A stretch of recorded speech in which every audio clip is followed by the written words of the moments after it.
Кърмете ханымдар мен мырзалар, уважаемые дамы и господа, доброе утро. Distinguished guests, ladies and gentlemen, good morning.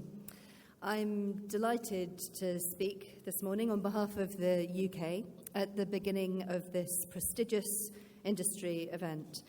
The UK Department for International Trade and the British Embassy in Nur Sultan have been supporting this event, the MINEX Mining and Exploration Forum in Kazakhstan, for over 10 years. Mining is, as all of you know in this room, a strategic sector, capital-intensive, long-term, wealth-generating, producing the critical metals and minerals which power our 21st century lifestyles, but also carrying inherent environmental, social, and political risks. And that's why a forum like MINEX is so important, to facilitate that essential dialogue that this vital industry needs, to make sure that government and the mining sector's entrepreneurs, specialists, financiers are creating a regulatory framework to find that critical balance for industry between being profitable but also responsible to local communities and sustainable for the environment.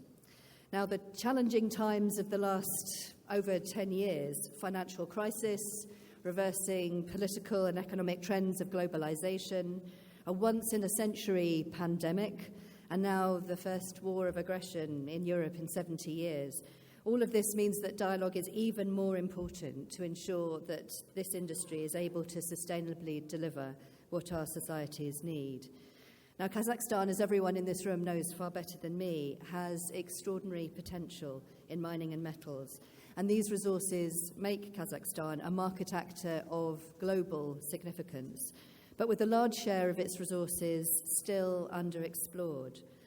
The question, as the Deputy Minister mentioned, has been how to really explore and promote this untapped potential, how to attract foreign investment and turn Kazakhstan into the mining powerhouse of truly strategic importance that I think many of us believe it can be.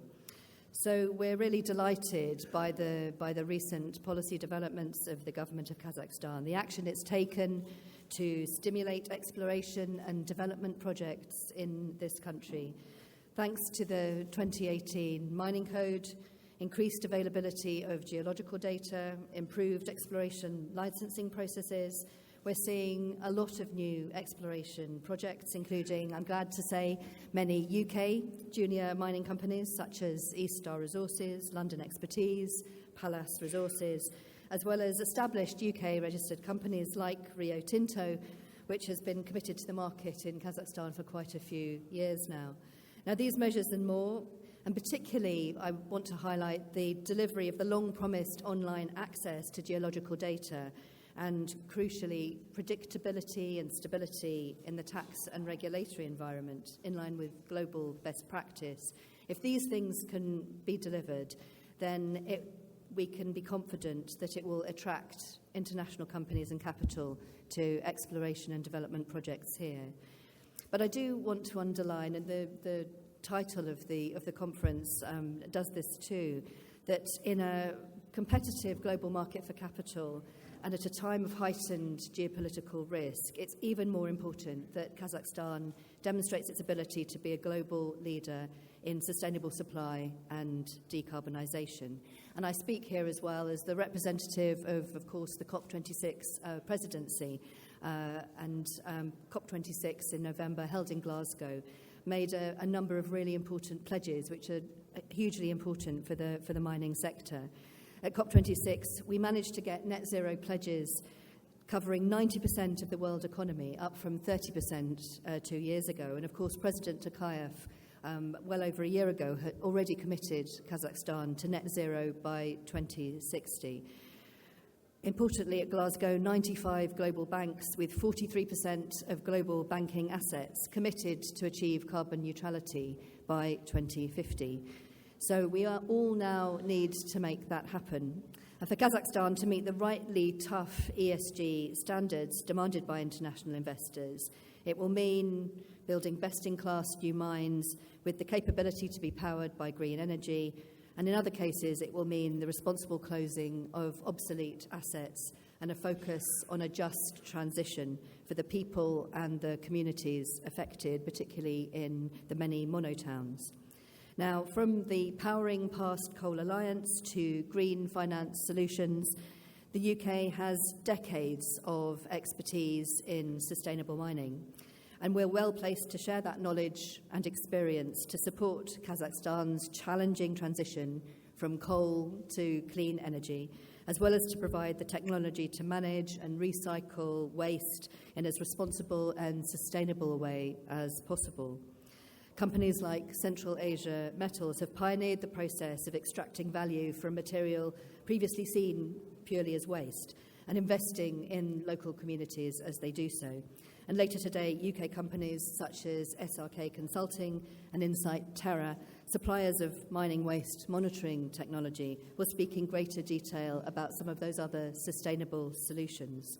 Because, of course, innovation remains at the heart of a move to responsible use of resources and genuine sustainability. Digital, AI and automation technologies in mining operations are already making a really huge contribution to improving efficiency and productivity, reducing costs and increasing competitiveness.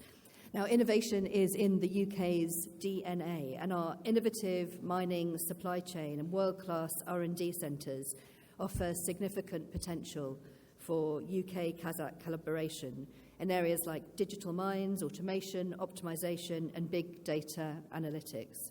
And I'd like to highlight UK companies such as Intellisense and Aviva, who are already active in the market and closely collaborating with Kazakh mining companies on their digitalization pathways.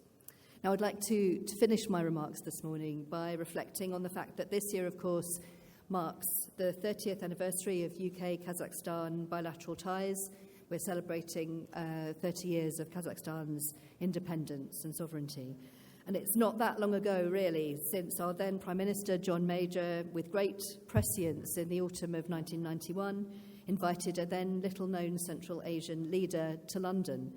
Since then, the UK has been among Kazakhstan's top 6 investors over the past 30 years, focused on strategic sectors like oil and gas, but also other enabling sectors like finance and education, which again are so crucial for sectors like mining. As a strategic partner, we remain as keen as ever to continue to deepen and strengthen our ties in the strategic sectors critical to Kazakhstan's future, its next 30 years, and that includes the mining sector. And I hope that you'll come and visit the UK's stand at the exhibition here to meet my colleagues Olga, Tatiana and Asel, and get to know some of the UK mining companies present today, from the supply chain and consultancy companies already active in the market, including companies like FL Schmidt, Envent, SRK, Tensar, Wardle Armstrong and Weir Minerals, offering cutting-edge, advanced solutions for ESG strategy development and sustainable development. And we believe that the UK's mining heritage and our extensive and innovative mining supply chain makes the UK a mining partner of choice, and we're determined to continue to support UK companies working in this market and developing partnerships with Kazakh business. I wish you all a really successful and productive time at the MINEX conference this year, and it's wonderful to see so many people in person after a long period where we've been online. So good luck for the next few days. Thank you.